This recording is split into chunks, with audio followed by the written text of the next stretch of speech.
Vice Principal Dr. Tessie Tadathil, and the beautiful, amazing, and phenomenal women present for today's session. On behalf of Symbiosis College of Arts and Commerce, I, Assistant Professor Nishasha Gangola, welcome you all for today's guest lecture. On the occasion of International Women's Day, Symbiosis College of Arts and Commerce, in collaboration with Ministry of Higher and Technical Education, Government of Maharashtra, welcomes you all to the guest lecture on Women in Different Fields of Profession. International Women's Day is celebrated every year on 8th of March to commemorate the cultural, political, and socio-economic achievements of women from all spheres of life. The day emphasizes on women's rights and other crucial issues such as gender equality, reproductive rights, violence, and abuse against women. It is a day to recognize the extraordinary acts of women and to strive for gender equality and women empowerment worldwide. The United Nations theme for this year's observance is Gender Equality Today for Sustainable Tomorrow.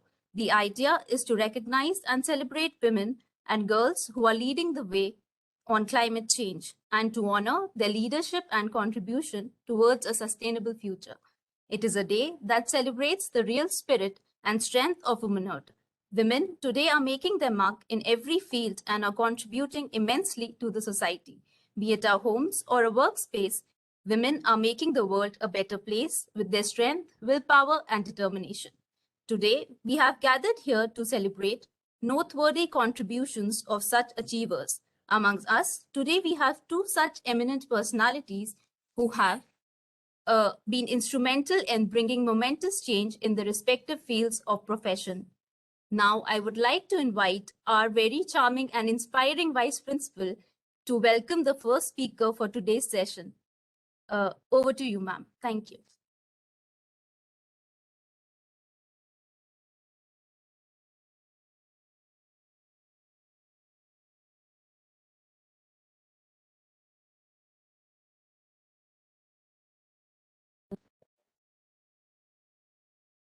Sorry.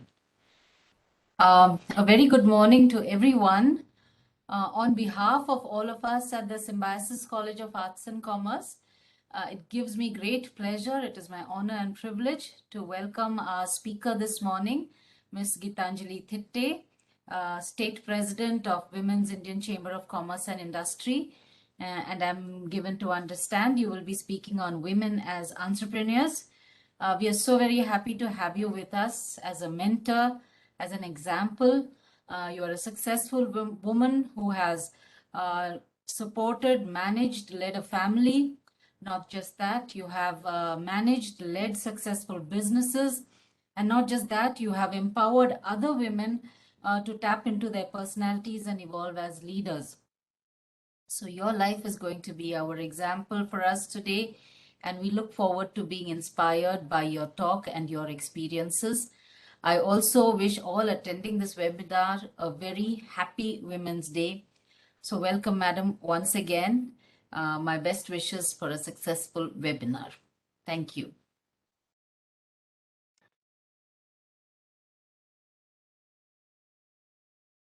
Thank you, Tessie ma'am, for your kind words. I, Tejaswini Shevte, Assistant Professor in Commerce, would now like to welcome and introduce Mrs. Geetanjali Thite, our first speaker of the day. Friends, we are indeed honored and privileged to have amidst us a very distinguished and eminent personality, State President, WICCI, Women Indian Chamber of Commerce and Industry, Maharashtra Manufacturing Council.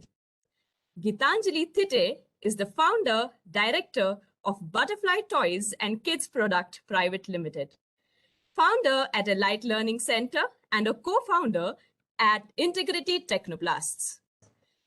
She started with Infosys into customer relationship management and moved to Wipro as a senior officer managing HR.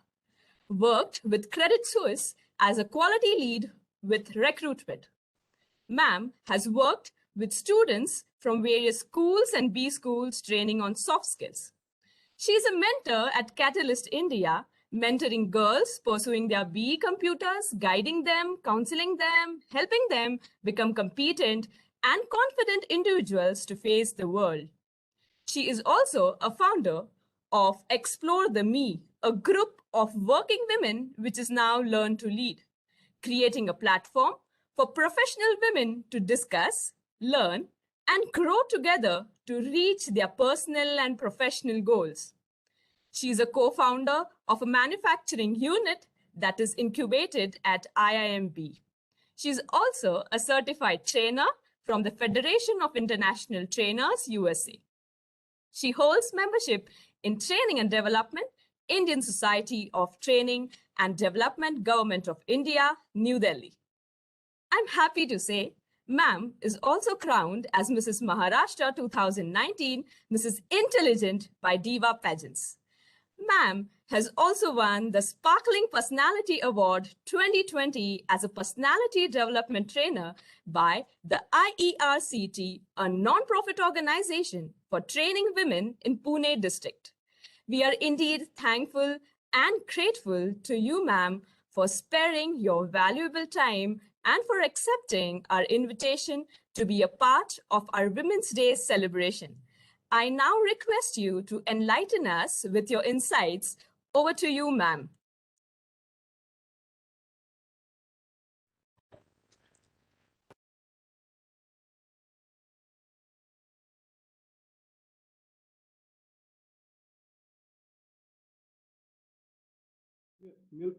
Unmute karo, please. Ma'am, Geetanjali ma'am, can you please unmute? Am I audible? Yes, yes. Okay, yeah. Good morning to everyone, and thank you so much, Tejaswini, for such a wonderful introduction. I'm really feeling overwhelmed, and thank you for inviting me and making me a part of such a great day celebration of Women's Day. There's nothing, I don't think it would have been anything else more exciting for me to be with such wider people here uh, and celebrating this Women's Day. And I would really say, everyone, please pat your back. Each one of you is unique and has done so much in their life and reached till here. So everybody has a great story, is what I believe in. So happy Women's Day to everyone. Uh, Today, I'm going to share with you probably all the experiences or whatever I have learned and evolved. I'm still learning. I'm still learning in terms of entrepreneurship. And I'm going to share small bits of it with you all. So, as maybe a story of every other girl coming from a middle class family, even my story is a similar one. To start with, I came from a typical Marathi middle class family where business is something you can't even dream about. So actually getting into reality is something really, really far. It is where you have those three brackets which is made for you, and I come from that era only where science, commerce, and arts is was the only three brackets which were given to us depending upon the marks. Fortunately or unfortunately, I came into the bracket of science and I landed into science, and that's how my journey began.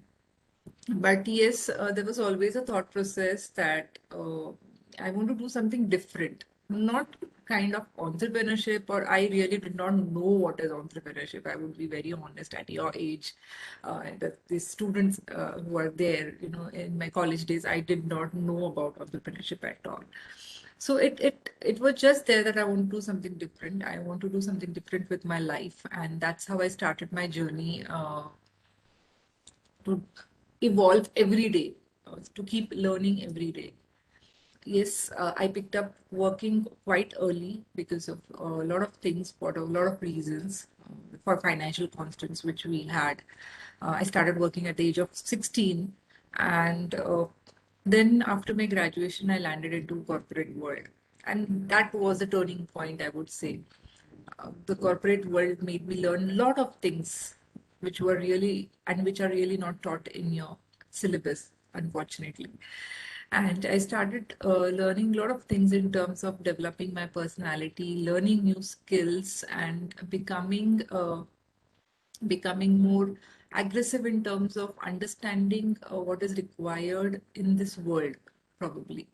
And I was fortunate enough to be working in some wonderful, great organizations. And that's how, as I moved my way towards you can say, up the ladder, I started understanding that this is not what I want. I want something where I I want to be my own boss. I don't want to be working for someone else. If I want to work for someone else, that would be maybe as a social cause, but I want to do something where I can use my creativity, my innovation, and my thought process in doing certain things. And maybe I was lucky enough to have my husband also with the same passion. He also had that business kida, I would say. And that's how we both decided that, yes, let's get into business. He started off with manufacturing unit first. I don't come from a manufacturing background. I completely come from an HR and training background. But yes, I decided to quit after that, and I decided to help him out with our own business in terms of whatever skills I had, in terms of branding, in terms of administration, in terms of finance. So I would say that all the non-technical part of it is something which I manage, and all the technical part of it is what he manages, being an engineer. And I had a passion of training, and I had done my certifications as well.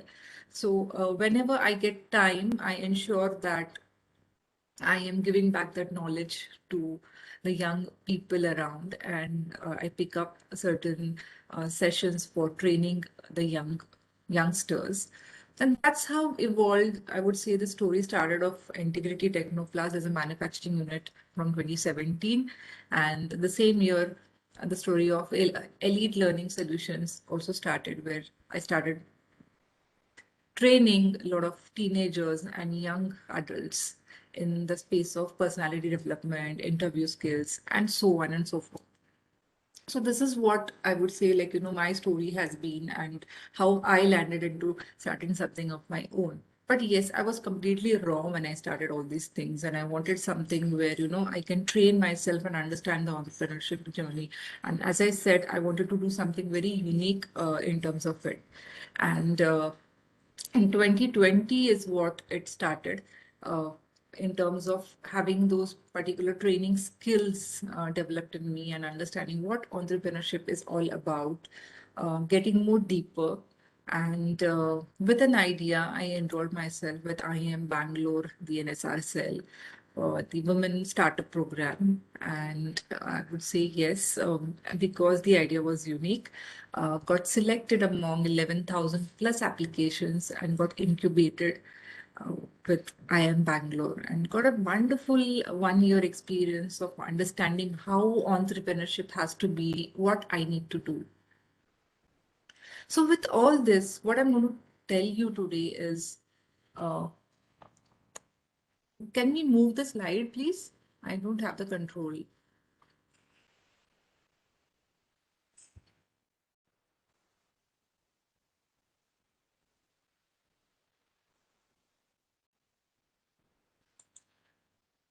Ma'am, can you please try again?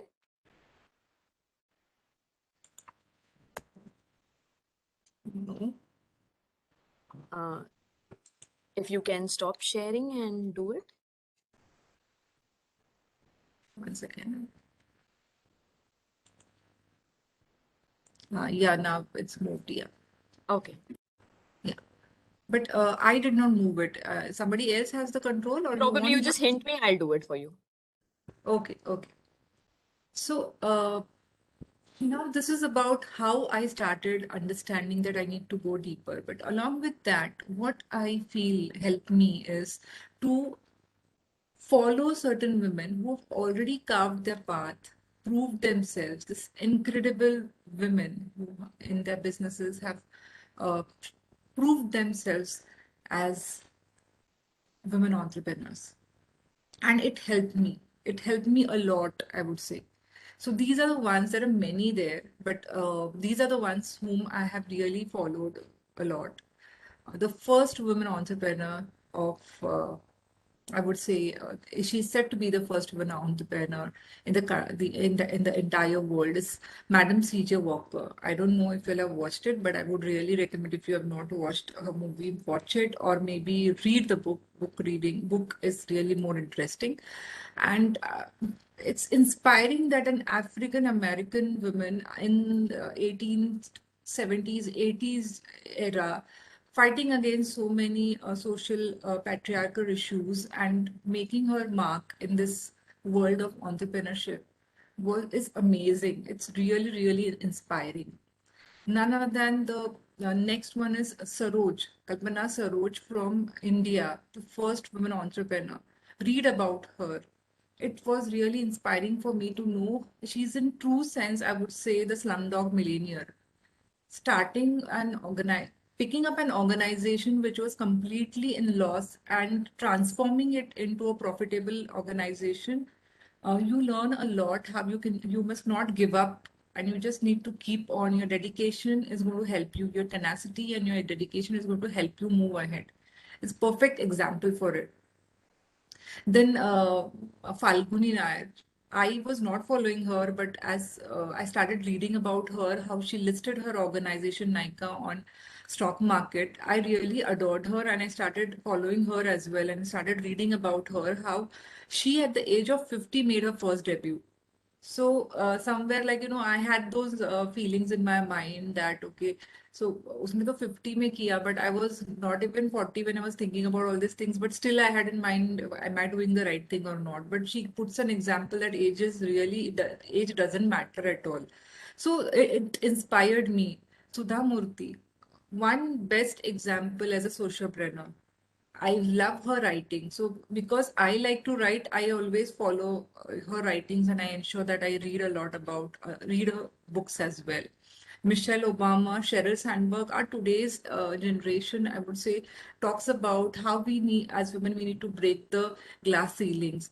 So Lenin, after reading Lenin, I was so carried away. I actually started looking out for and I joined the Lean to Lead group, which is the Lenin group of Pune, and I'm in the leadership team with Lean, and I do run a Lean circle with PCMC where we all working women come together and lean in for each other, and it really really gives a lot of energy. It encourages me to do more. Indira Nooyi, I don't want to talk about her or anything. She is just great. Like, you can keep on reading about her. I would say, like, I love her. Aditi, someone I recently interacted, and I adore her for how she's picked up a cause and she's working to that cause. So all these examples, these women inspire me, and I'm sure so many of them. And that's how, like, if you have something in your mind and you follow people like these, you keep on going. Even if you feel low, you read about these people and you feel it's okay.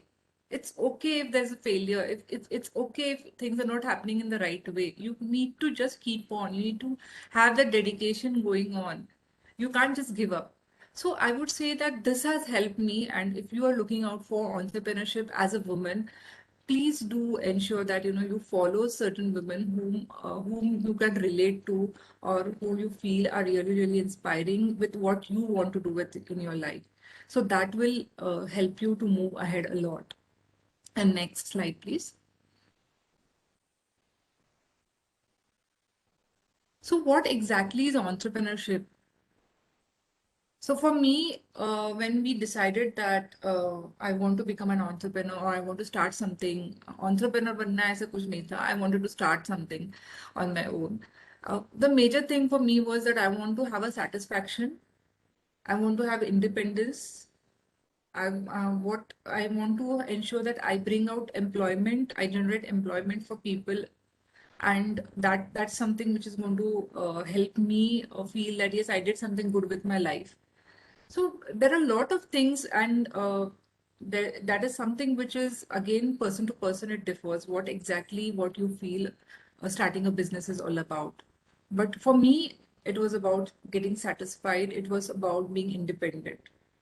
Yeah. So there are a lot of things which you can talk about when you talk entrepreneurship as. as as an area where you want to have your career in. So define that for yourself. What you exactly, if you want to get into business as a woman, what is that you're looking out for? बस मुझे घर पे बैठ के कुछ करना है, and that is the reason I want to get into entrepreneurship. Yes, there are women who are sitting at home and doing a lot of different things in business, but then it will be stuck to only that. You won't grow beyond that. Have an aim where you think about, okay, I don't want to just be there. I want to scale it up. I want to move ahead and I want to reach to a level, mark a level for yourself. So that is the reason what is entrepreneurship for you is what you need to define if you want to get into uh, entrepreneurship. Yeah.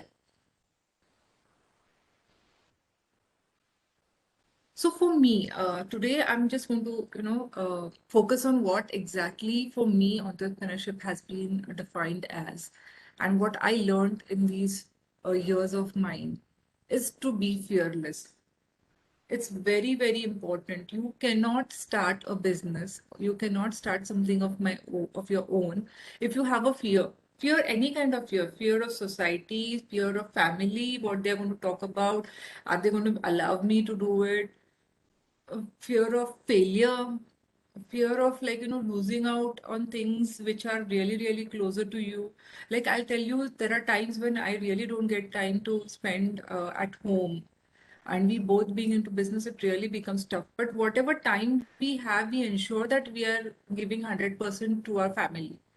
So we do manage it and it is manageable. It is not that it is not manageable. So you can't keep that fear or that guilt in mind and say that, okay, will I be able to give time to my family? Will I be able to manage it? Don't have that fear. You have to be fearless if you want to break that bias and move ahead in a business. So this is very, very important if you want to pursue yourself in any kind of business, any kind of business. So now what is this fearless feeling is what I'm going to talk about. And this is all based on what I have learned. Next slide, please.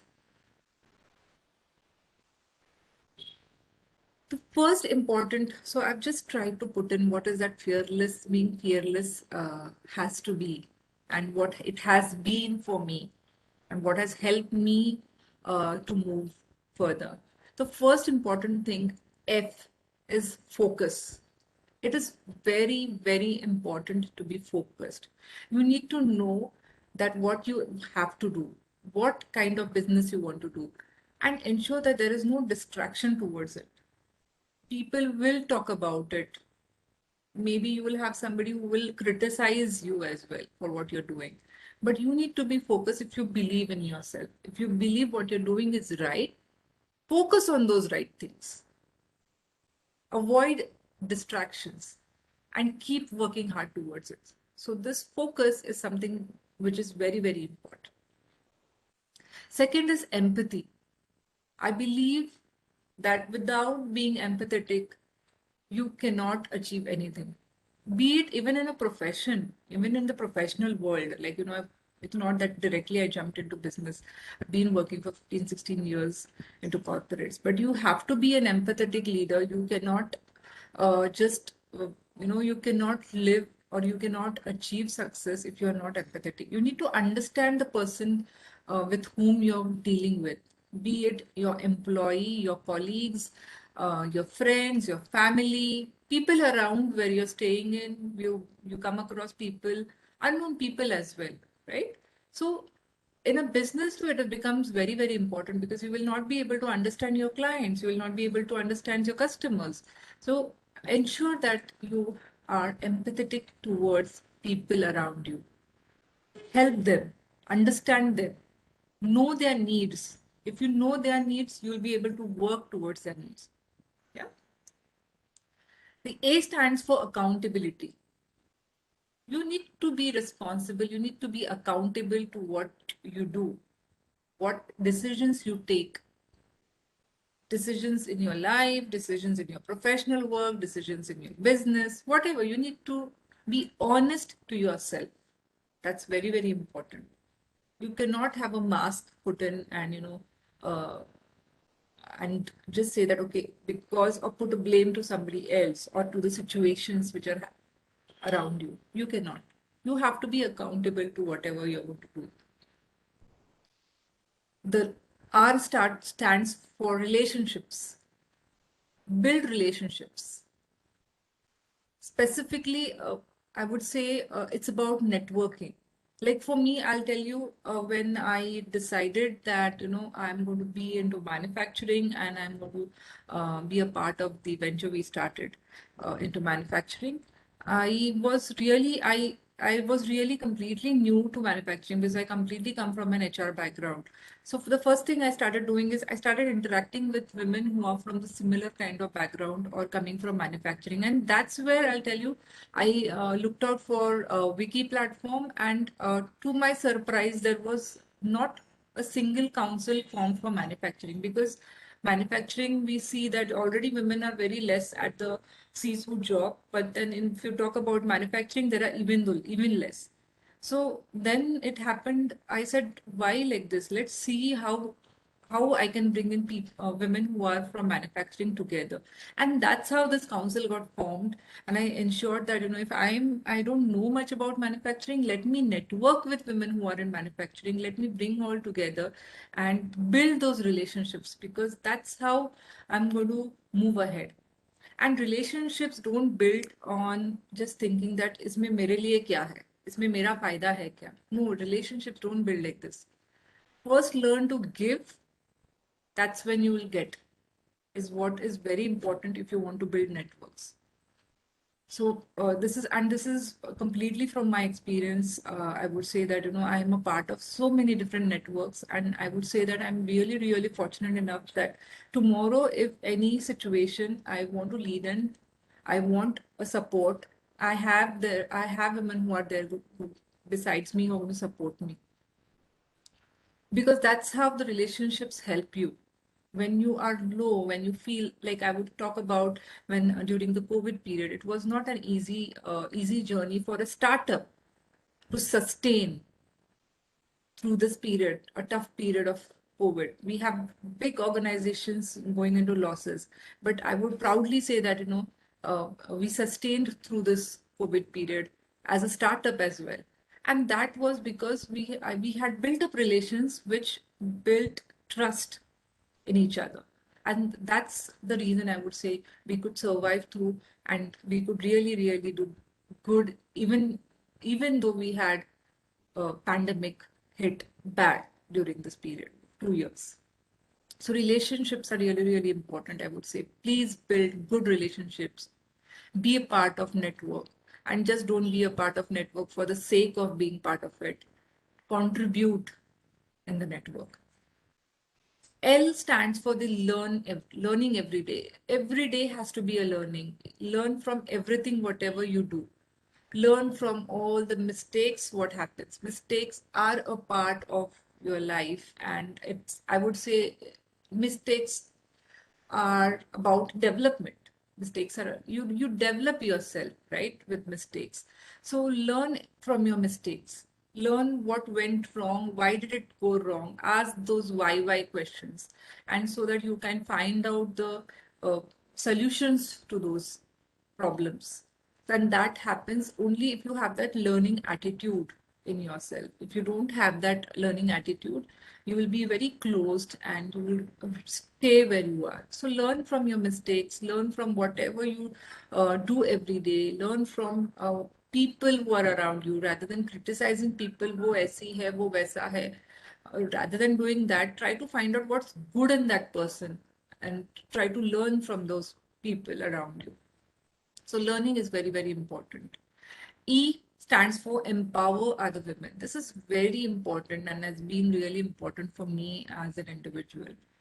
Uh, I would say, instead of competition, collaborate.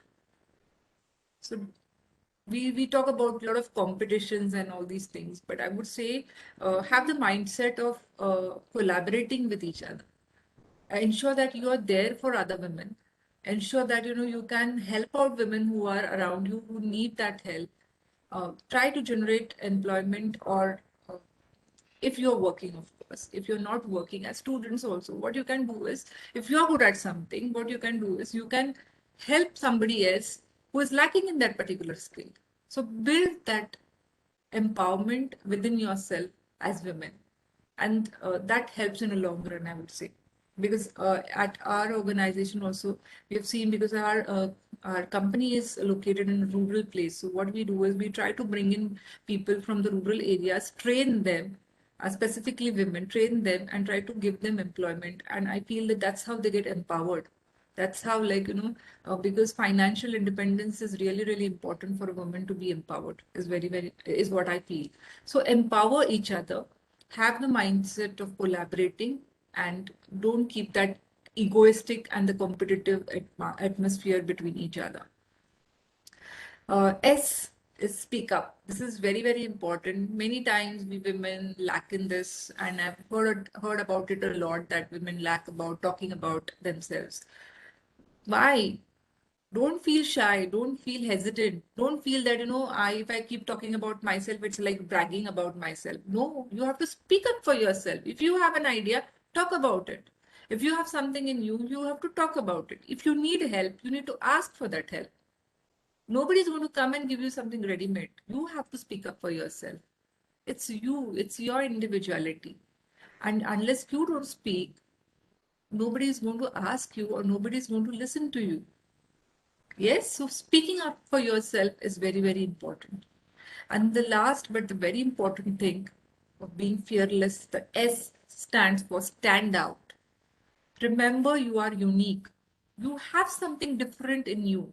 You need to identify what is unique in you. See, as I started my story, I told you that I always had that feeling that I have something in me different, and that is something which I can evolve if I do something for myself in a different way. So I found out that differentiating factor in me. You have to find out the differentiating factor in you as well. Even if you want to start a business, you need to find out the differentiating factor, because maybe if your business is something which is already running, there are some people who are already into the same kind of product. But then what is unique in you? You need to find out your unique selling point and stand out for that unique selling point. And remember that you are unique.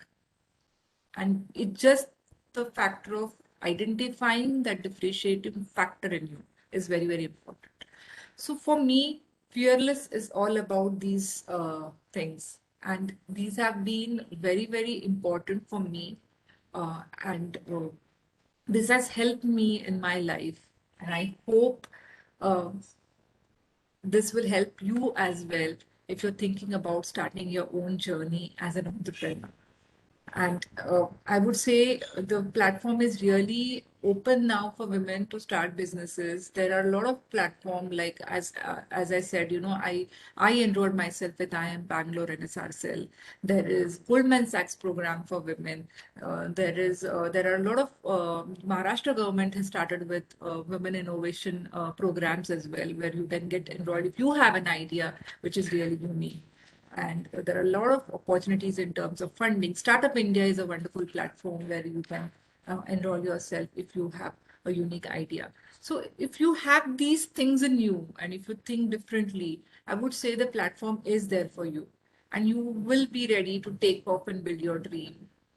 Nobody is going to stop you from building your dream, chasing your dream, and reaching where you want to reach. It's just that you need to take that plunge is very important. With this, I would really like to stop. And if you have any questions, do feel free to ask questions. Thank you so much. I hope I could add some value to your dreams if you really want to aspire as an entrepreneur.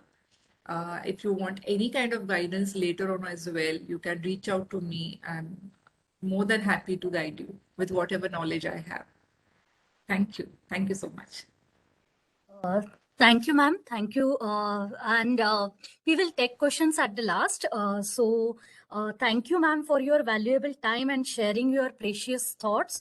And your journey as an entrepreneur is really inspiring one. So I'm sure that your speech has certainly motivated our audience. If if the audience have any questions, particularly regarding the women as an entrepreneur, you may go forward and ask ma'am certain questions, and then we will shift to the another session. Questions from the audience? Hello, ma'am. Yes. Good afternoon. I really liked the session and would appreciate you for that. I wanted to ask, what are the current startups that you look forward to? So you want what kind of ideas you can go for? Yes, ma'am. Like, you must also have a great deal of knowledge about it as you, and just overall, what exactly do people look in startups? Okay. Okay. So I would say that, if you want to get into a business or you want to start something, take a pen and paper and list down what exactly excites you. Find out the causes, problem areas. Find out the problem areas around you, write those problem areas, and that's when you will understand. See, I will always say that, don't think about market mein kya chalta hai. Okay, it's not like this. It doesn't work like this. It is more about what exactly is the problem people are facing. Can I have an open eye towards the problems which people are facing? And can I try to solve that particular problem? Now, sometimes what happens is like, you get so many different problems, you see so many different problems. So you can list down the problems which you feel are really pain areas for people around. And that's where you can then see what kind of skills you have or expertise you have, or what thought process comes to your mind, and that can relate to one or two problems which you have listed, and you can build upon that. You can even have mentors or maybe talk to people whom you feel are from the similar kind of, like, sustainability is something which we are really looking forward nowadays, right? Anything which can save our planet is something everyone wants such kind of ideas. So if you have something where we can do something towards sustainability, try to find out a mentor from sustainability who can guide you in terms of what is coming to your mind and give you a clarity on what thought process you have. Because starting make clarity nahi hota, that is very true. But if you are thinking about what idea should I take, you can't, like, immediately think about that. You need to first think out what are the problem areas, try to think about the solutions, and from that you will derive it. It's kind of an exercise, I would say. And from this exercise you will be able to understand what exactly I can pick up. Yes, ma'am. Thank you. Yeah.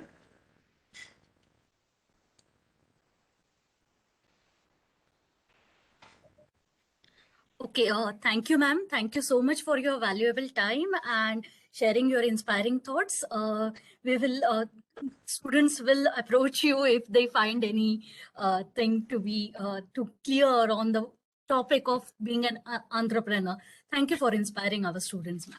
Thank you. With this, yes, thanks. So with this, let me introduce the second chief guest for today's program. Shrimati Smita Patil. She is an I.F.S officer, first secretary at Embassy of India in Kuwait. Shrimati Smita Patil is a member of Indian Foreign Services, and Madam has joined the Indian Foreign Services in 2011. She is trained in French language, and during 2013 to 2018, she served at Embassy of India, Paris, France, as a political officer.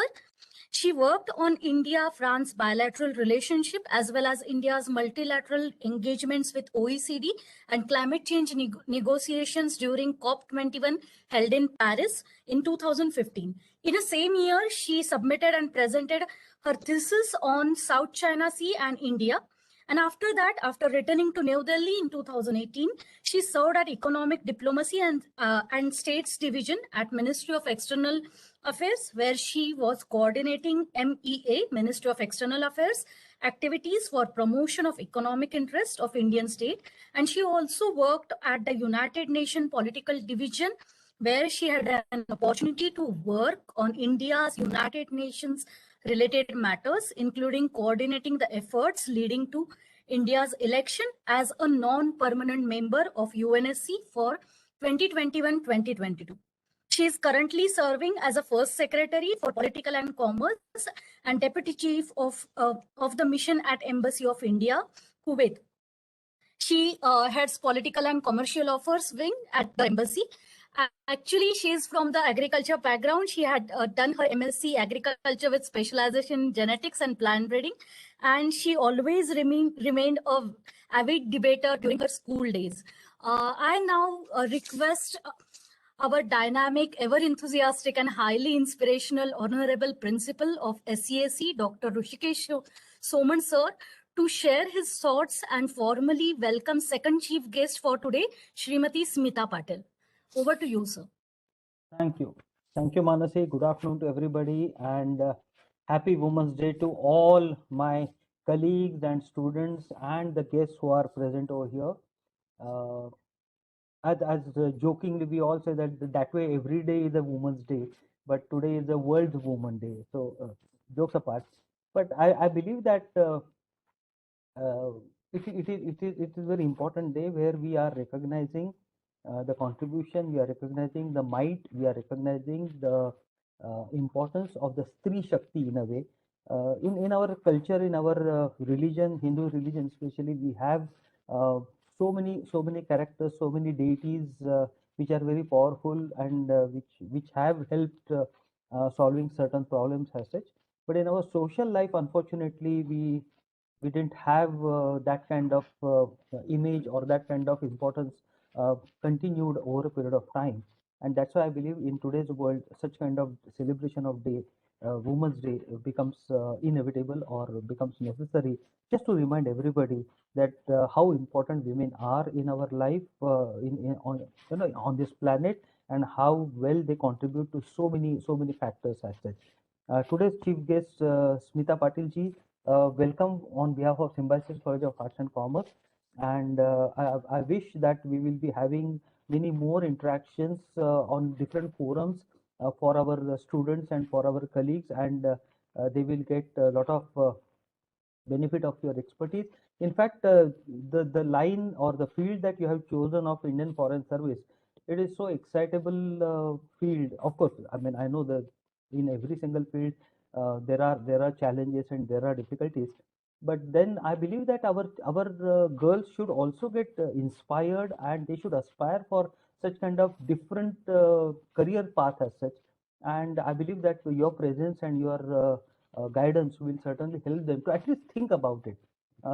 We all know that these kind of openings are not really uh, I mean, large in number as such. So may not be everybody will be able to join that, but at least we can have two people who get inspired by your guidance, and they can at least think of joining Indian Foreign Service. And especially with the present scenario of Ukraine, Russia, and our Operation Ganga, MEA and Foreign Service is really at the forefront, and it is the talk of the town, really speaking.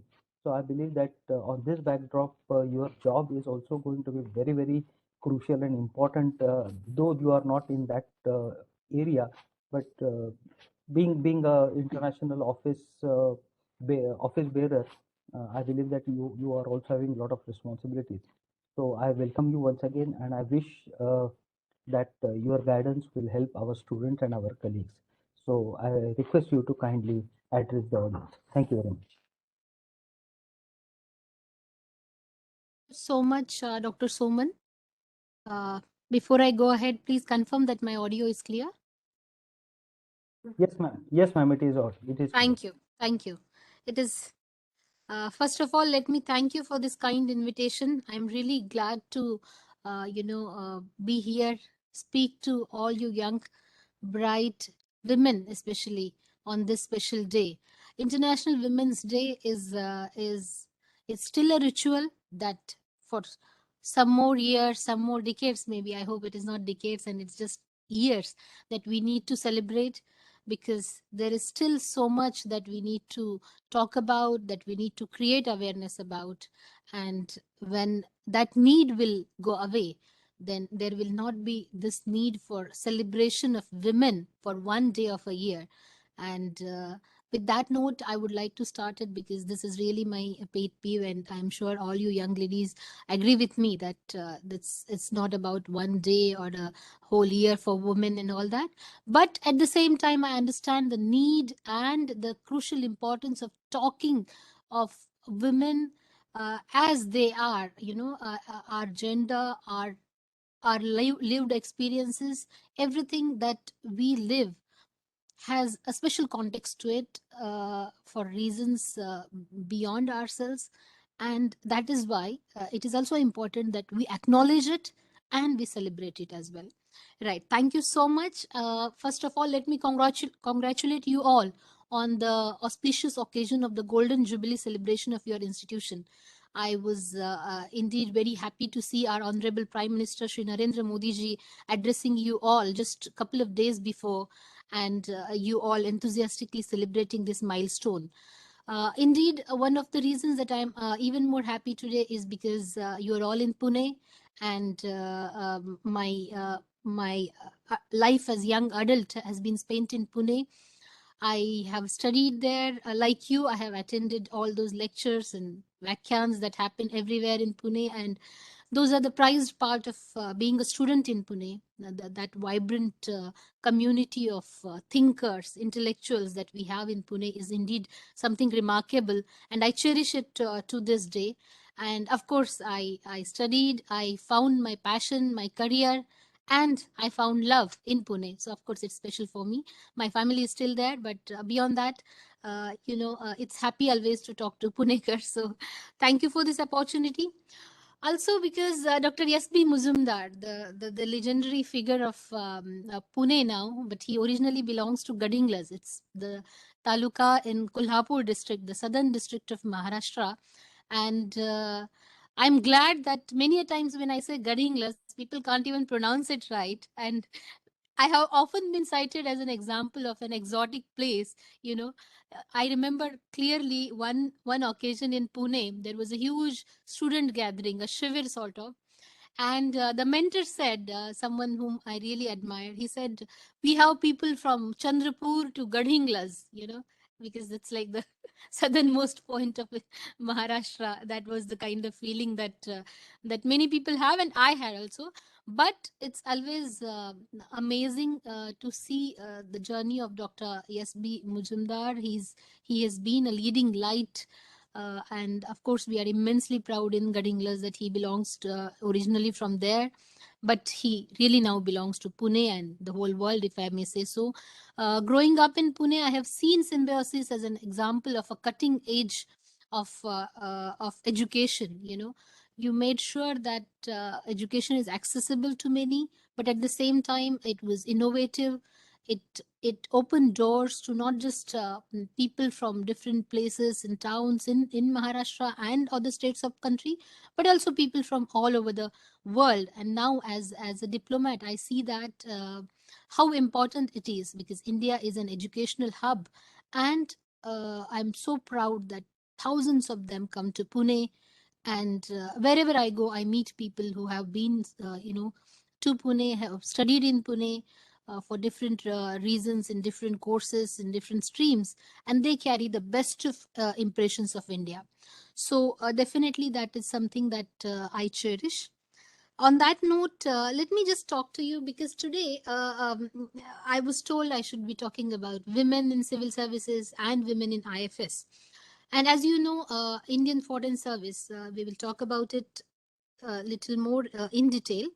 But I think Dr. Soman has already given you an introduction about what we essentially do, because as you know, any work is known by its public profile, or maybe, in times of crisis, you get to connect with one or the other facet of it. And that is how I think right now a lot of people are looking at MEA and I.F.S. But we are used to it. There are periods when this kind of focus and exposure is there.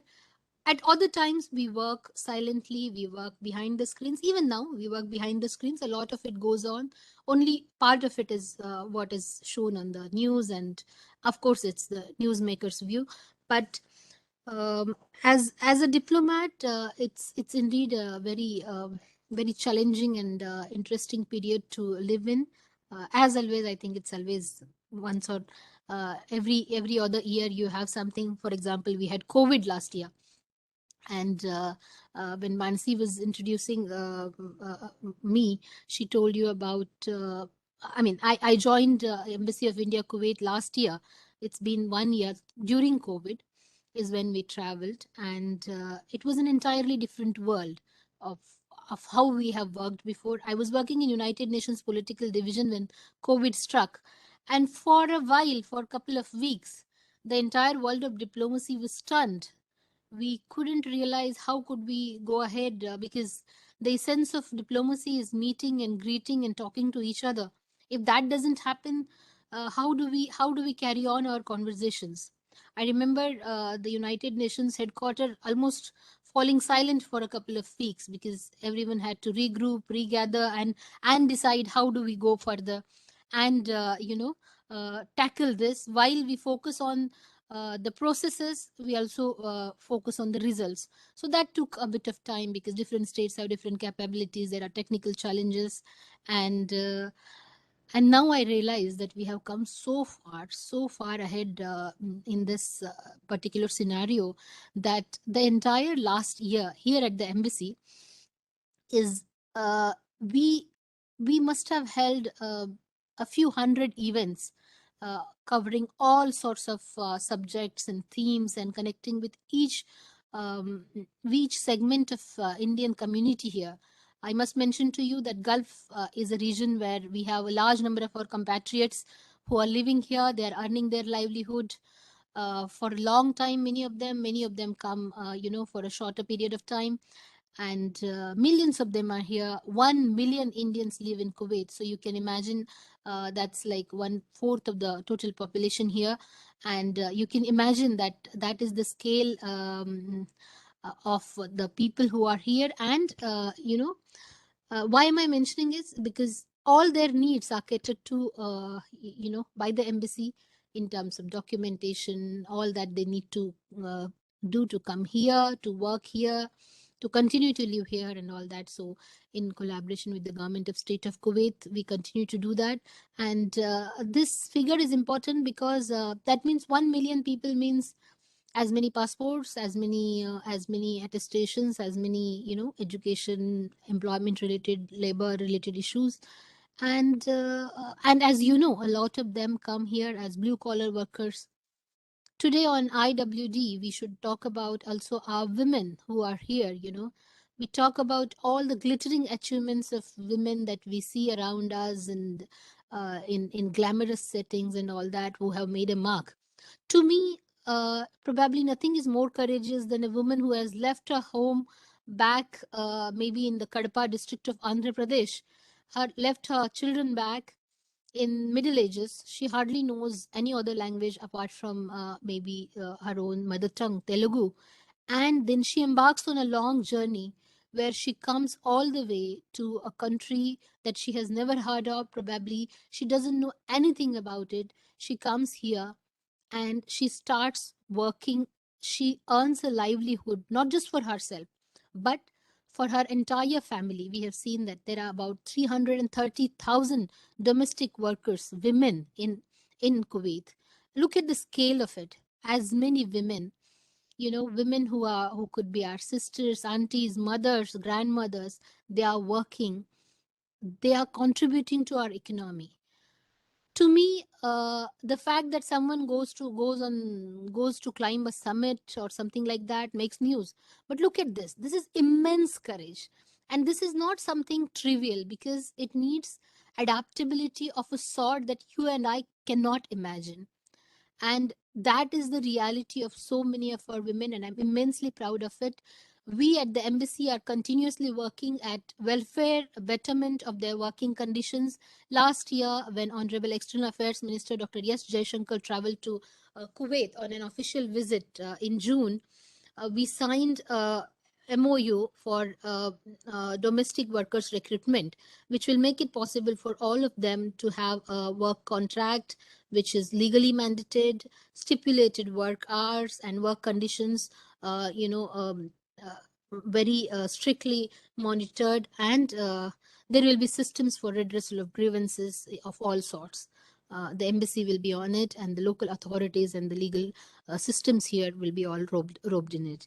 So that is something, is a way forward for us, because they may look like domestic sector workers, maids as you call them, but to me they are a very important pillar of our economy, and they are a part of not just an economical exchange, but they are in a way ambassadors of India outside our country, and they have a great name.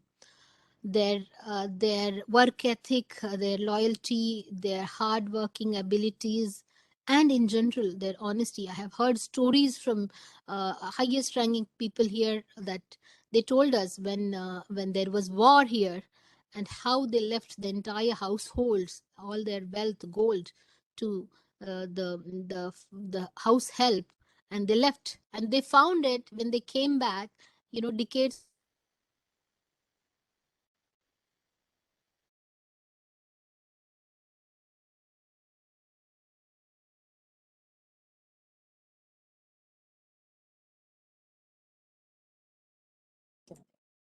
I would request the students to just be patient. My ma'am would join in back. Just a second.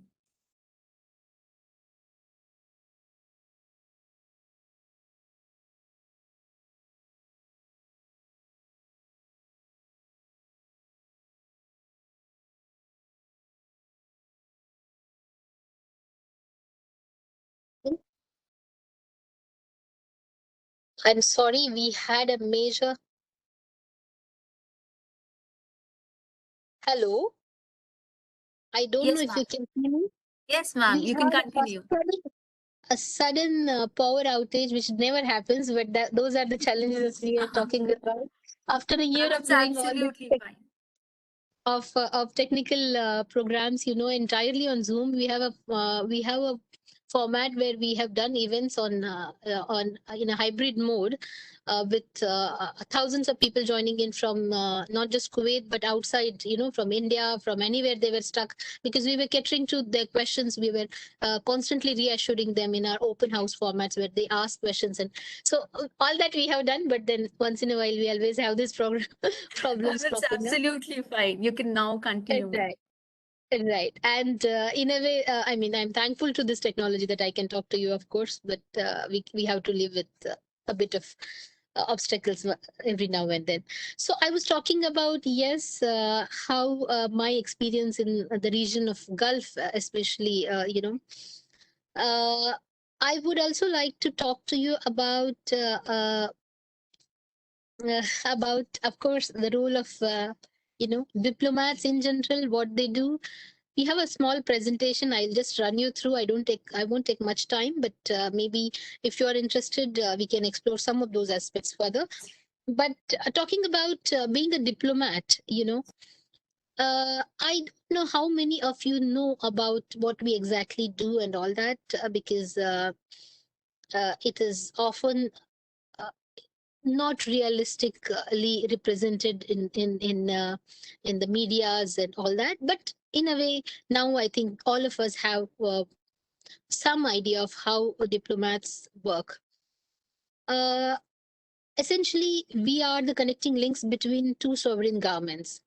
When we are abroad, we are diplomats, we have diplomatic immunity, we have certain privileges.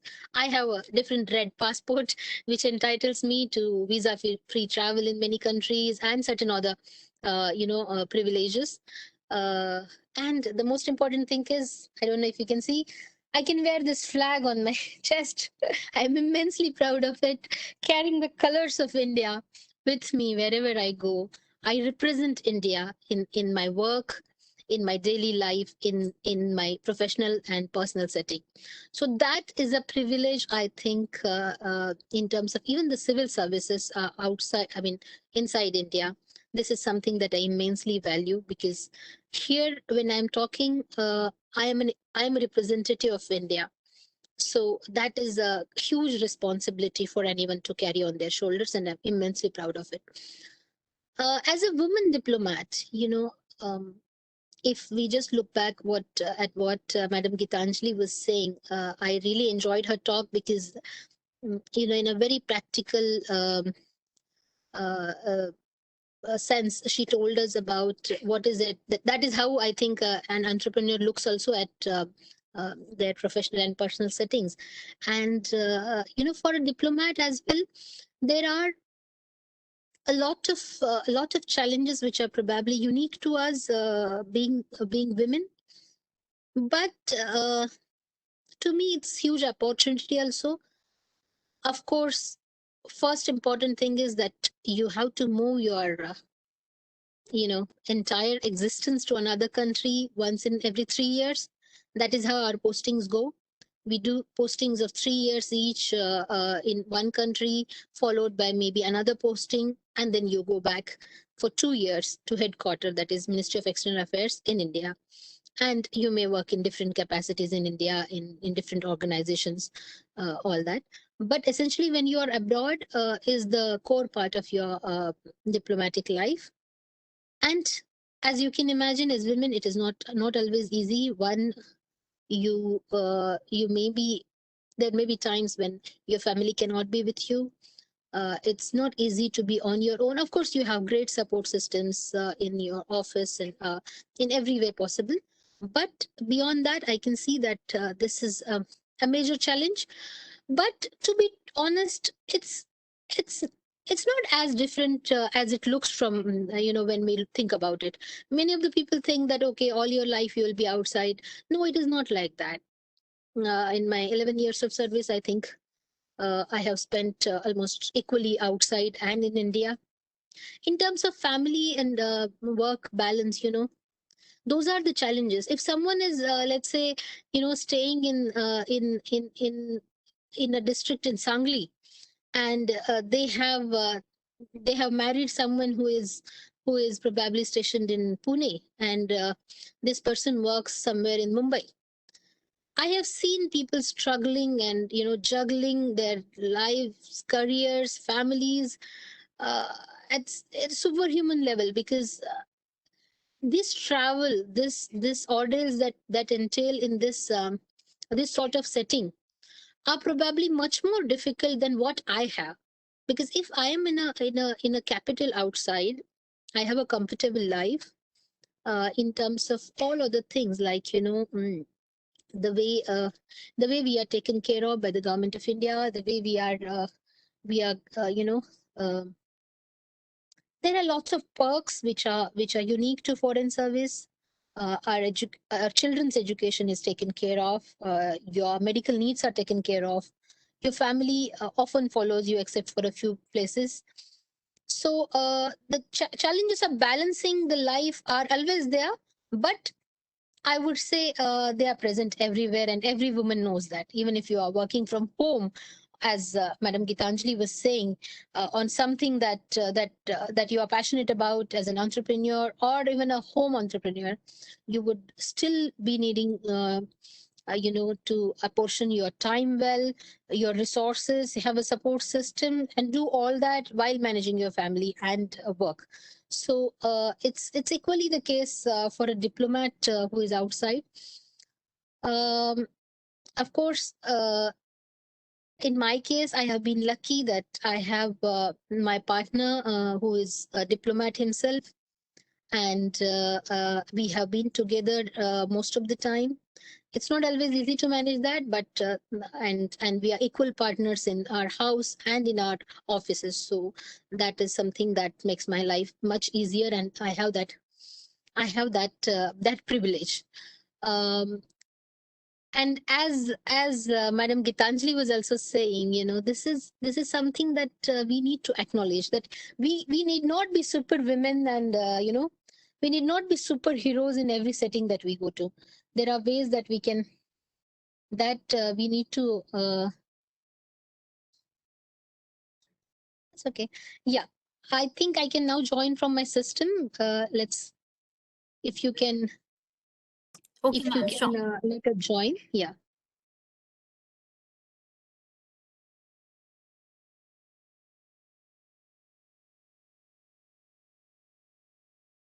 Okay, so I'll just continue talking about, the Excuse me, role of ma'am. diplomat, living conditions. One word is that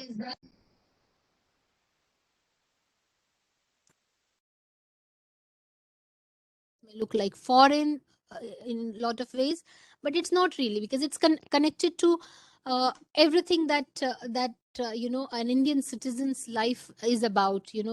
When you are studying abroad, you you have support of your embassy. You need to be in touch with them.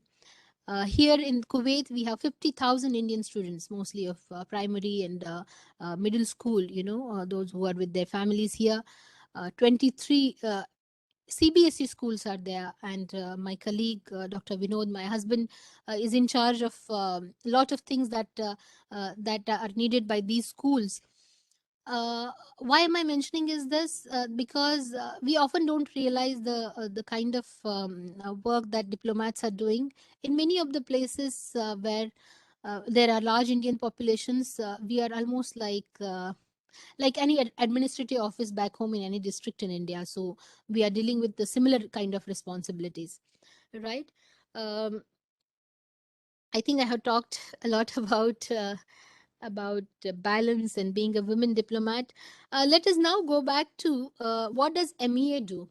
Can we have the presentation now? It will briefly be on your screens. This is just a bird's eye view of what MEA does. Okay, so while it loads, this is a program called SAMEEP, through which MEA intends to engage with students all over India. So diplomats like me go to different education institutes, and when they talk about I.F.S, diplomats, diplomacy, and MEA. Yes, the presentation is on your screen. Ma'am, okay, we Yes, can view it now, ma'am. Thank you. right. Sorry. So yes. Next, please.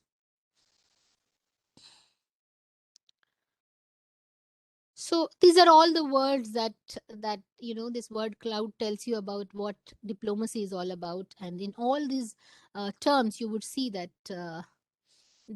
it relates to everything that we do, our the way we live, educate, earn our livelihood, travel. In every way, diplomacy is connected. Next, please.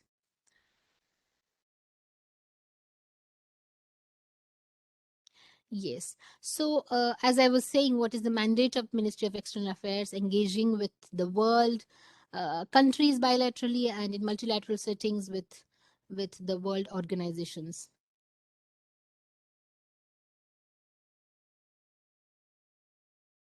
Yes, there are different aspects of what we do. We conduct summits, we conduct development diplomacy, where India gives aid or is a partner in development of so many countries around the world. We bring about coordination in best practices in developmental areas. In so many ways, it is all related to everything that the government of India does. It is citizen centric. Next, please. I'm not going into great details of all of this, because this is something that I think all of you know, that there is an external affairs minister, Dr. S. Jaishankar, who was also a career diplomat. Before he became a minister, he was our foreign secretary, and now he is our minister. He heads the ministry. There are 3 ministers of states for external affairs. They, there is the head of the bureaucracy of MEA, that is the I.F.S. The head of I.F.S is a foreign secretary. Currently, it is Shri Harshavardhan Shringla, who is our senior most diplomat, I.F.S. And there are secretaries, and as you can see, secretaries which look after East and West in terms of the geographical location of the countries. and relations with those countries, and then economic relations and CPV and overseas. CPV is consular passport and visa, and overseas Indian. So all things related to diaspora abroad. Next, please. And also MEA runs many other offices. As you know, many of you must have had a chance to meet, chance to be at the regional passport offices where you get your passports done. There are MEA branch secretariats. There is Indian Council for World Affairs. There is a Foreign Service Training Institute, and something called Indian Council for Cultural Relations, which is primarily responsible for promotion of Indian culture abroad. Next, please.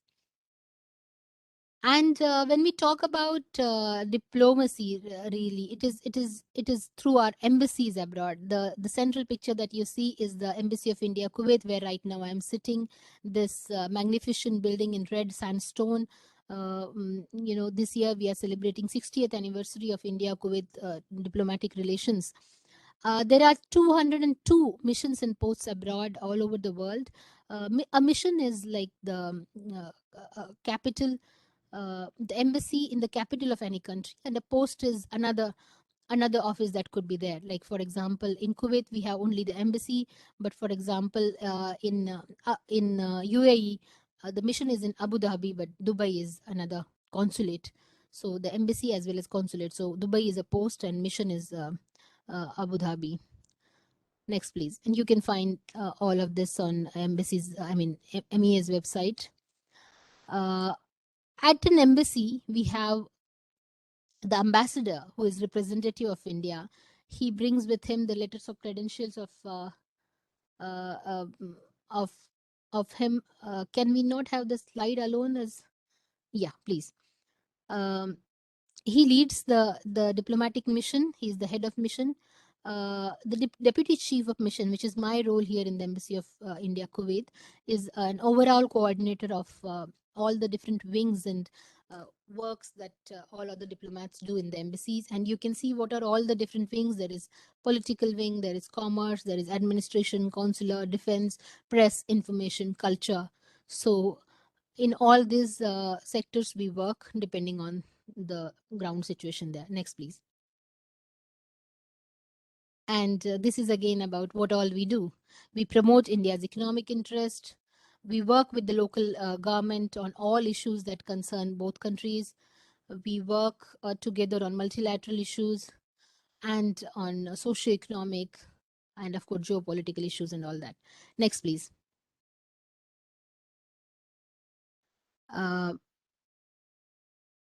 In every way, what we do is connected to a common person in India, because the engagement that we have with different countries also builds on to what India can do better, and how, because there are today mechanisms of regulations or at international level on in every aspect of development. You have all heard of sustainable development goals. There are environmental criteria on which countries are competing with each other, the climate change related goals. India, for example, floated an organization called International Solar Alliance. I was part of it since the very inception and the conception of this organization in Paris. India and France jointly launched it. Our president, the president of France, François Hollande, and our honorable Prime Minister, Shri Narendra Modi, launched it in 2015. When I had the privilege of being working on this issue in Paris. Today, it's a huge organization with more than 103 members worldwide. I mean, all the states of the world. Next, please. And this is something that makes news. Every time there is a crisis somewhere, you can now, with the kind of diaspora we have and with the kind of engagement that Indians have with the world, you can now always be assured that anything happens anywhere in the world. For example, I remember there was a cyclone in South Pacific, and no one had a clue, but what I mean is, it wasn't really obvious to everyone that a small island there in the South Pacific had half of its population, which was Indian, in the sense that they were PIOs. I mean, many of them were not passport holders anymore, but they were of Indian origin. and they did not go to their respective governments or geographically closest governments, but they their families back home, and everyone asked for help from government of India. For us it was a huge logistical exercise, but we then made sure that the nearest mission, which was a few thousand kilometers away by sea, reached them, and then they were evacuated safely. And this is the kind of situation that we have every time there is a crisis anywhere in the world. Whether a ship is in distress, we see that the crew or the people working on it, or the passengers, it's today one in every six citizens of the world is an Indian. So let's always assume that anything happens around the world, there is an Indian involved.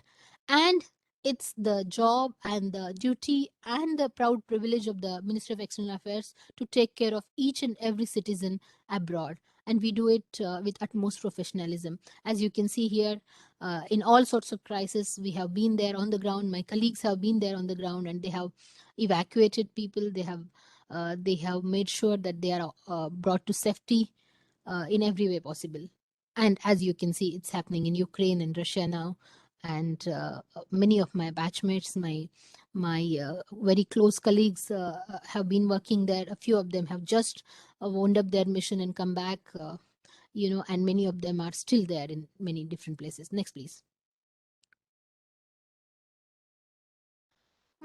This is all about India's foreign policy. Next, please.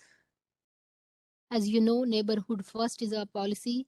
Our relations with major countries, how we engage with all of them. As you can see, France is one of the P5 countries, permanent members of the United Nations Security Council, and it's of immense importance, the relationship. Next, please. Same with many other countries around the world. We have an engagement with our neighbors on the east, the ASEAN, and the Southeastern Asia. Next, please. And the West Gulf region is what is closest to us, and it is our extended neighborhood, as we call it. Here you can see the countries in the Gulf: UAE, Saudi Arabia, Bahrain, Kuwait, Oman, Qatar. And these are our traditionally very close partners. And today we have a growing partnership with each one of them. With Kuwait, as I mentioned, there are 1 million Indians here. We have been traditionally very close. Kuwait is celebrating 60 years of its liberation this year, and we are also celebrating 60 years of India-Kuwait relationship. Last year, if you remember, when we had second wave of COVID in India, a large number of medical supplies were sent from Kuwait. The government of state of Kuwait, as well as the diaspora here, contributed immensely, very generously, and more than 425 metric tons of liquid medical oxygen was sent aboard different naval ships to India, and this was an immense contribution, probably one of the most substantial contributions anywhere from anywhere around the world. Next, please. So that is the strength of our cooperation. India's engagement with Africa in different ways. There is an India-Africa Forum Summit in 2015. I had the privilege of working for this. There were more than 40 presidents and prime ministers who descended down in New Delhi, and we held a summit like none other, because it's a huge logistical challenge when you have not just one but 40 diplomatic guests in one city. Next, please.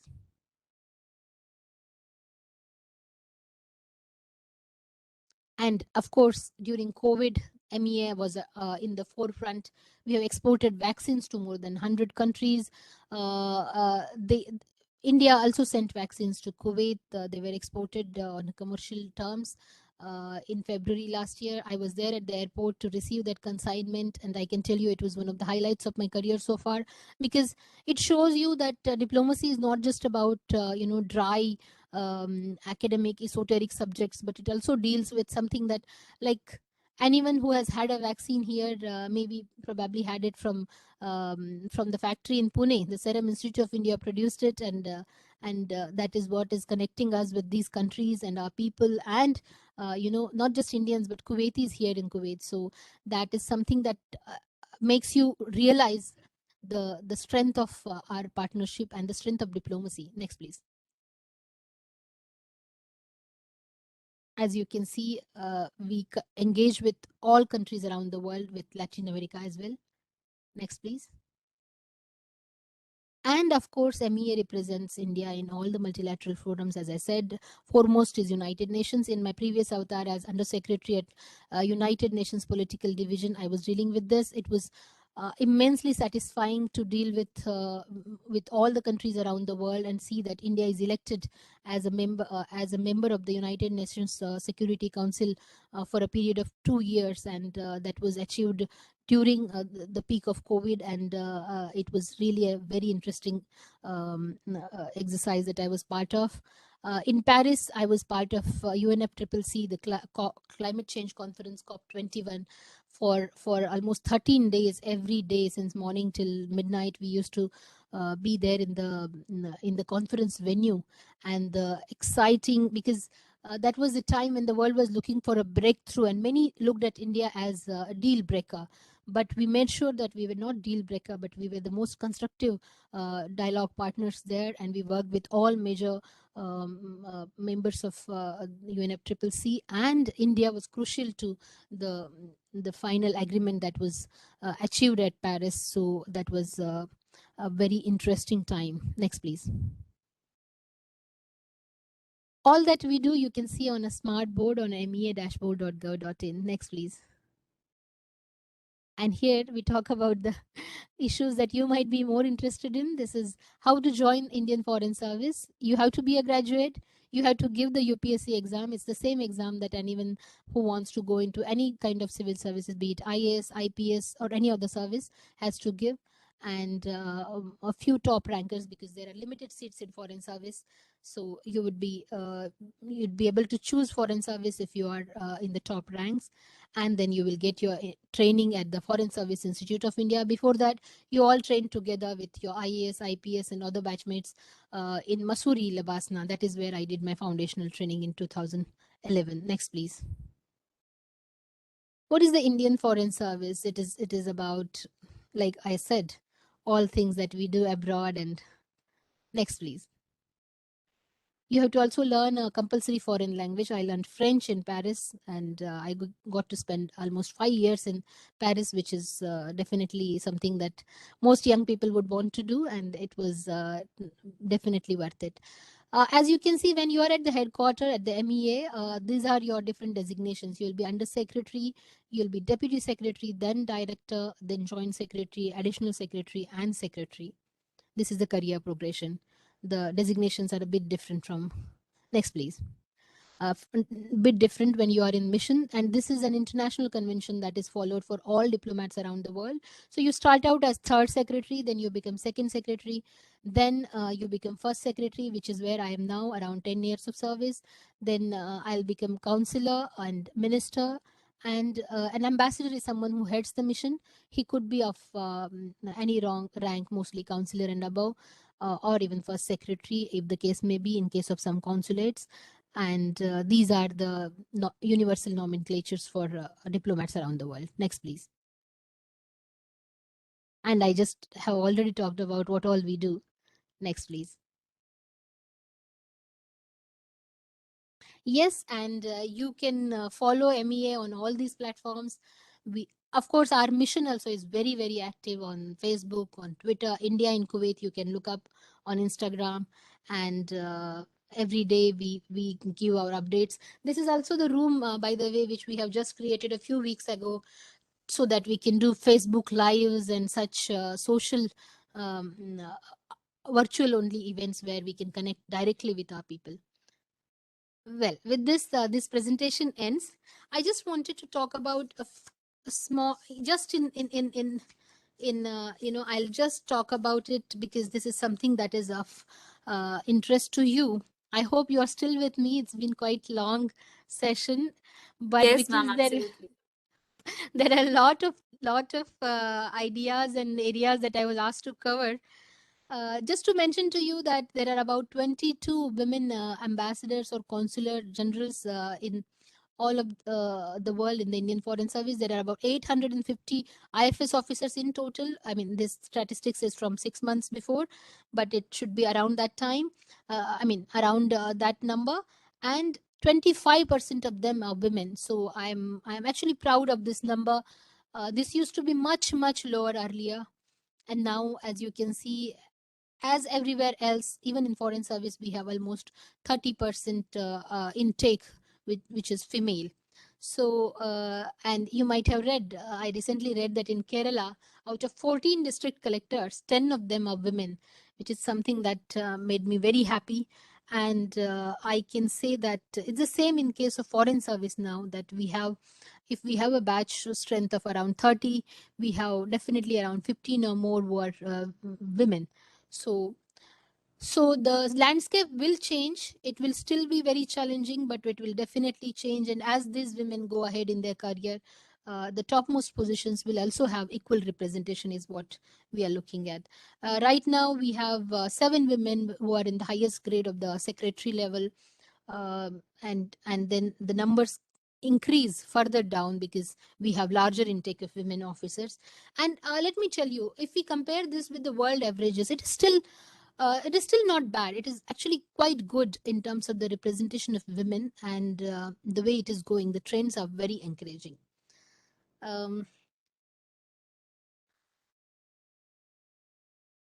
For many of you who are looking to give UPSC maybe in a year or two or a few years, I would just like to briefly jot few points that you might want to be want to note. What is it that is most important for your exams? You have to be aware of your surroundings. You have to follow the current affairs, as they call it.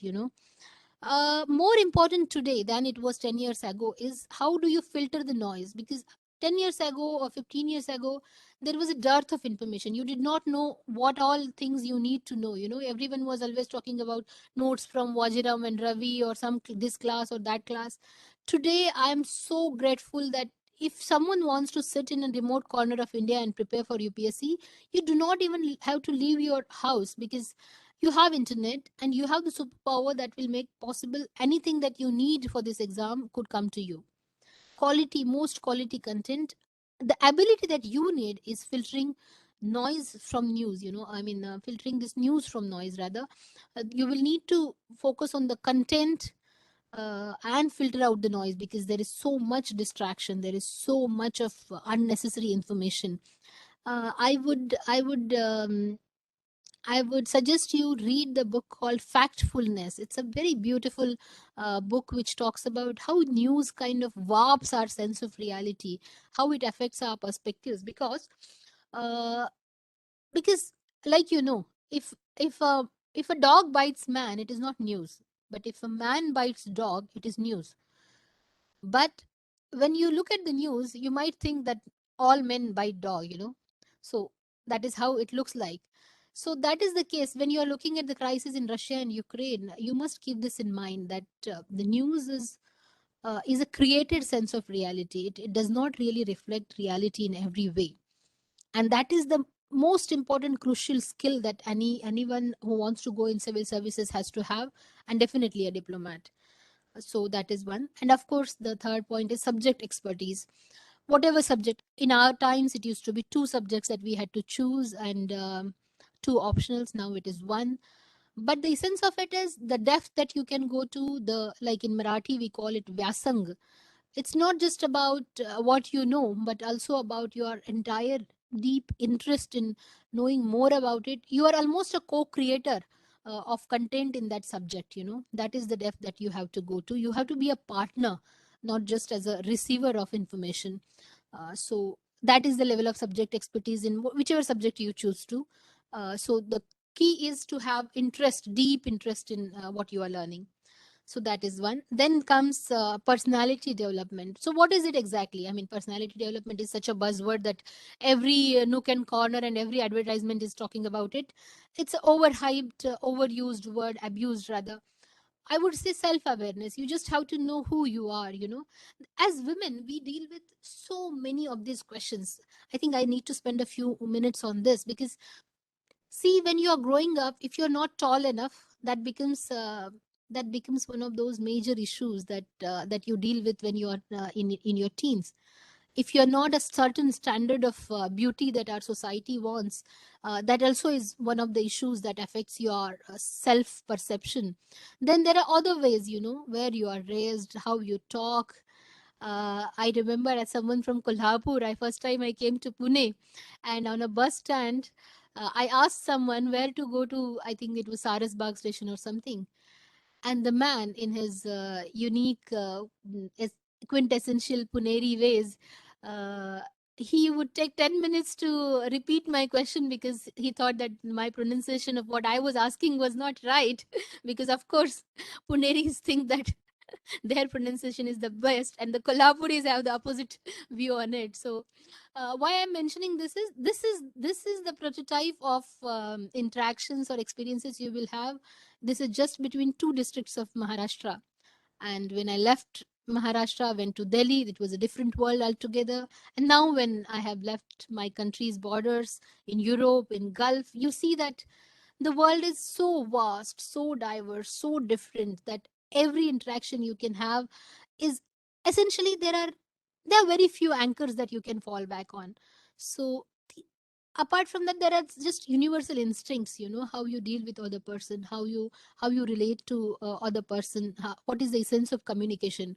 So that realization that communication is beyond some fickle boundaries of language or even gestures or even words and all that. Of course there are some universal rules, but beyond that it is something more that, I mean, there are successful diplomats who may not be able to utter a word, or who may not know English, or there are diplomats, my colleagues, who cannot see. So the world is amazing. The possibilities that the world offers to you are amazing. When we are sitting in our hostel room, I think all the limitations that the world has to offer look very stark to you. But when you come out of that is when you will realize that those limitations are mostly in your head. Those are the ones that warp your imagination, your outlook to the world. It limits your vision.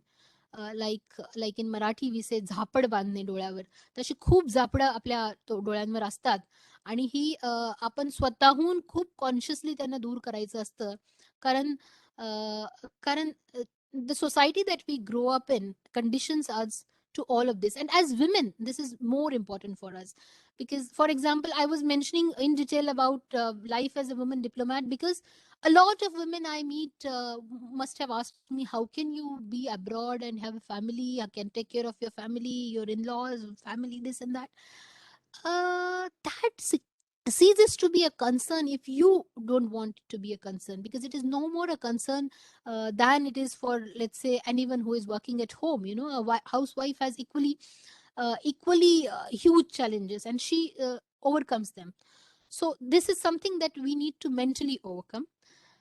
Building your resume, when you are at college, doing your internships, right, having your exposures in Pune, you have thousands of opportunities where you can just go and intern with an NGO, work with some school, go out and be part of some creative social kind of program. All of this will expose you to the world, to the ground realities, and at the same time it will be a great addition to your resume. And you all can do this, whether you are in the first year or the last year. I remember I went to a tsunami rehabilitation program in Tamil Nadu. I stayed in a flood affected, I mean the tsunami affected village, in a temple inside the village. I stayed for 1 month. I was the only woman doing that, and even the villagers there were quite aghast that I'm sleeping inside the temple itself. But that was one of the most important experiences I had on my own in the heat of Tamil Nadu, amongst people who had seen such traumatic experiences.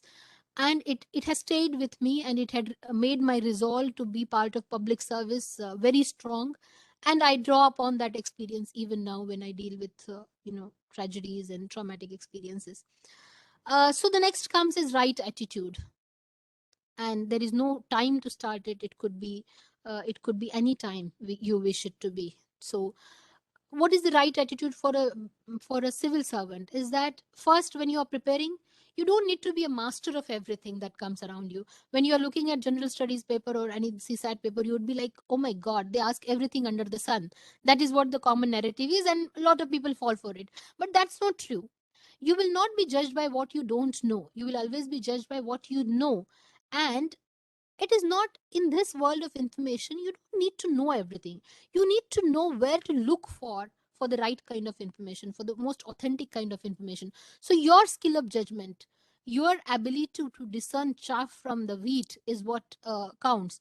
And that ability, where you don't need to master everything, but you need to manage the right kind of things, is the ability that you need to look for.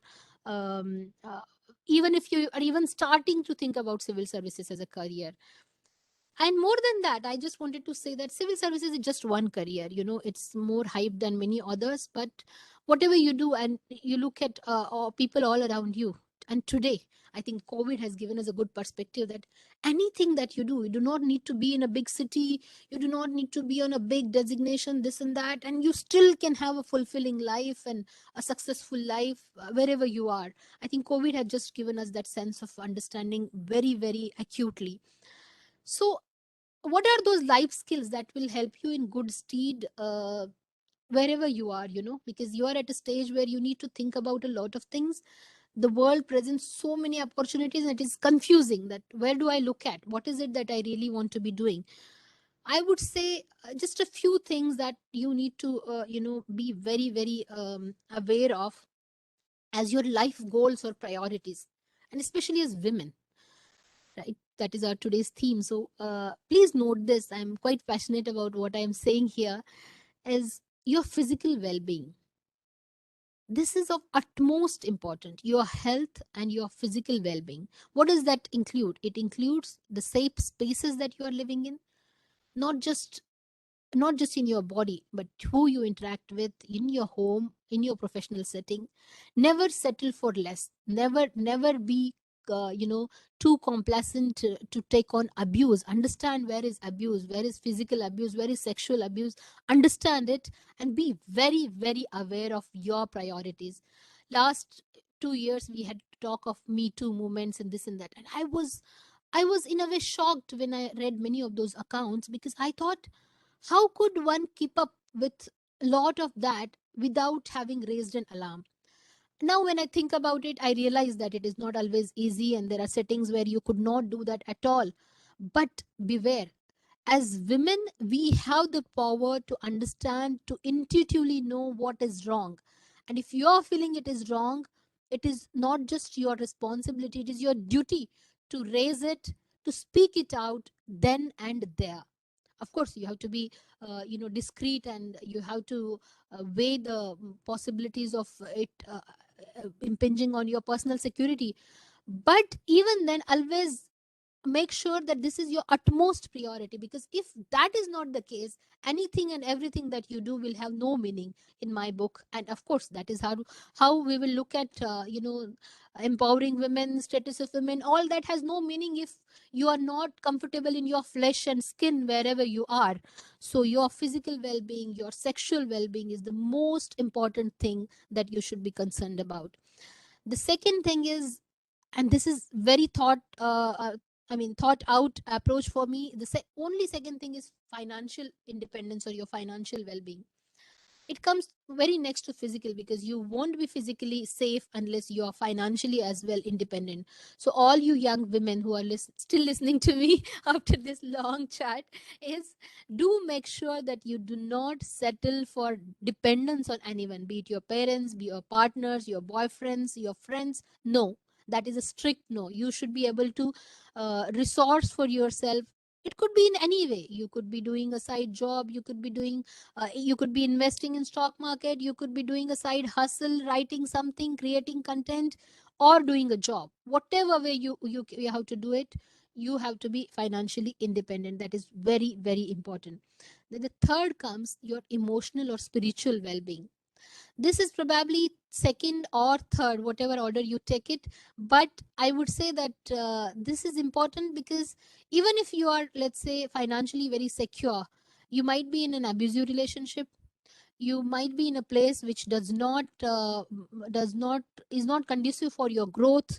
your personality improvement, or just you being happy, that can happen in any home, whether your marital home or your own home or even your hostel, so you have to be aware and cognizant to this fact that this is a priority for me. We have seen lots of women, and we do see them all over, all around us, that who do not prioritize their emotional well-being, and it's only after years and years of neglect you realize that that is not something that I should have done. And when we look at our mothers, the last generation women, we know that they have suffered so much in so many settings. We look at all of it as sacrifice and all that, that is almost, soshikpan, like in Marathi we say that a woman is supposed to be an epitome of tolerating everything. But that is no more the standards that we should be living by. It should be your comfort, your well-being, your sense of well-being. More than comfort, it is your sense of well-being. What is it that you can put up with? What is it that you absolutely can't? Those boundaries should be very clear, and you should be able to take the risks and sacrifice for them to be achieved, because it doesn't come easy. If you are in an abusive relationship, it does not come easy for you. When I say abusive relationship, it is not just a marriage and then it leading to divorce. It is also if you are with a friend who is not really very good for your mental health or your well-being, and you only realize it maybe after 2 years in relationship or being with them, even then you will need to step up and make that choice, because that choice is crucial to your entire well-being. So this, and then after that, I would say your personality, your individuality, what I call chuzpa, your USP. What is it that makes you tick? It could be anything. I like to go on Instagram often, because I see a lot of women who, in a traditional sense of a way, in a conventional sense of a, you would not look at them as successful or something, but they are living fulfilled lives. I'm not saying all that is on Instagram is real, but what I'm saying is there are ways and possibilities in which anything that you could look at as a limitation, as a major handicap, could still be something that makes you unique. I was looking at this woman from Madhya Pradesh. She had I think a congenital disorder which makes her face deformed. Her body is she has handicap, but she dances so well. She dances like no one is watching, literally. and and it brings such joy to the viewer, because you know that she is enjoying what she is doing, and she has found herself through that.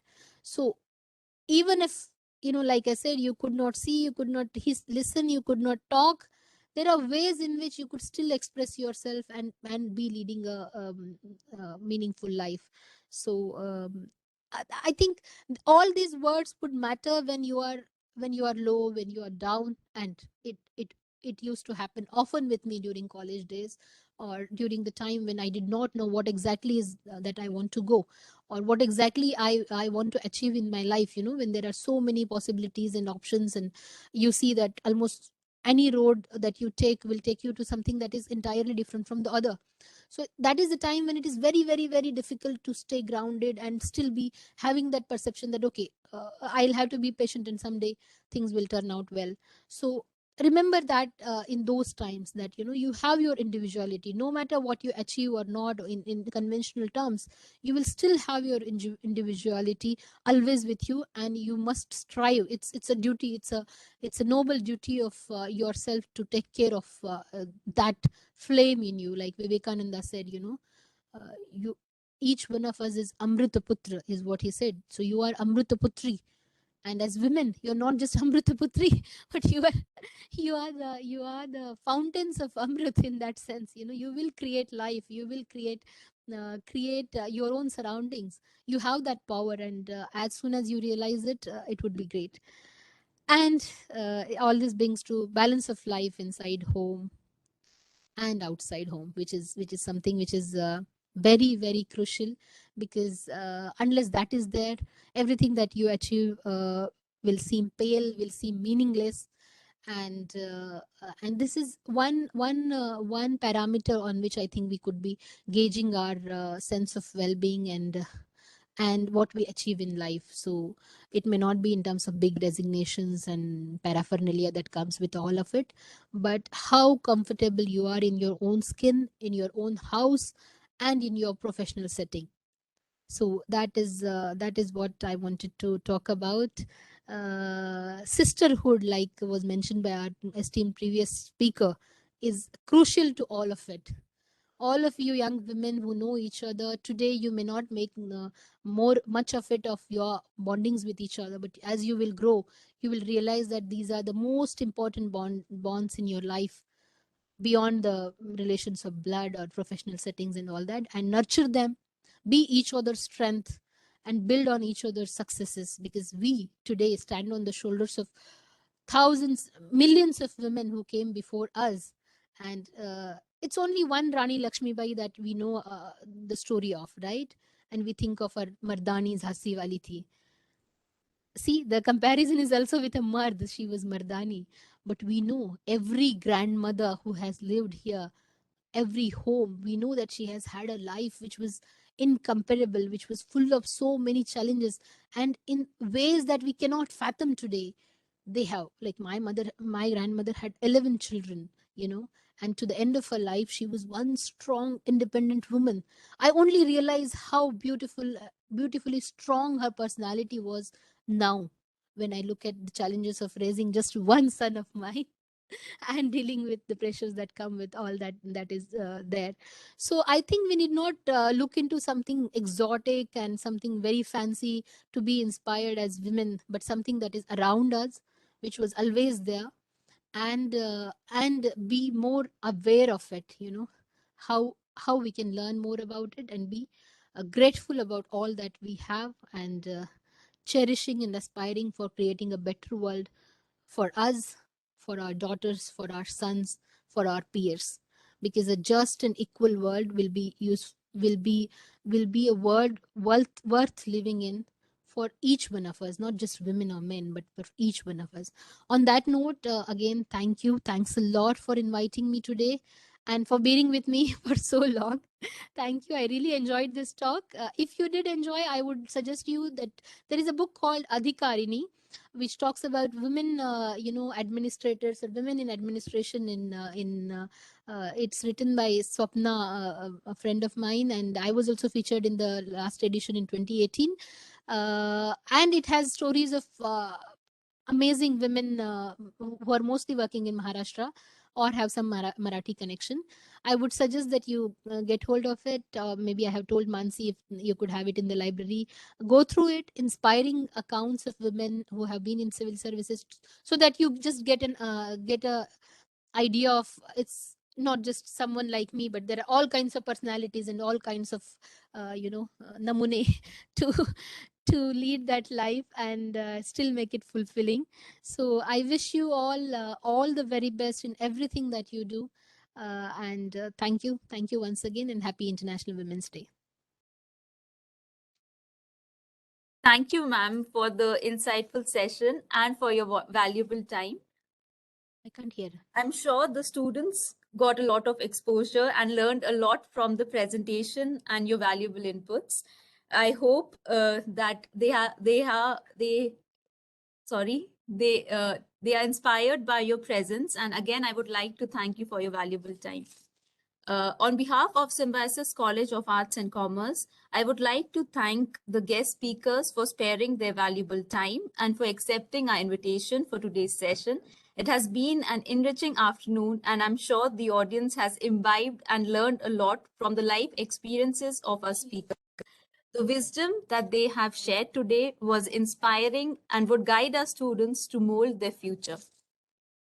I would my heartfelt gratitude to our principal, Dr. Rishikesh Soman, and our vice principal, Dr. Tessie Tadatil, for giving us the opportunity for organizing the program. I also thank our registrar, Madam Gandali Parulekar Madam, for administrative support. No program can be executed without the support of a great organizing team. I would also like to thank the Criteria 7 committee members, all faculty members, office staff, library staff, the IT team consisting of Nazir and Nitin sir, and the Kakas for their constant support and efforts. And at last, a big thank you to our audience for their presence. It's my hope that each one of you are able to achieve your true potential and dreams. Here's to strong women. May we know them, may we be them, may we raise them. Happy Women's Day. Thank you.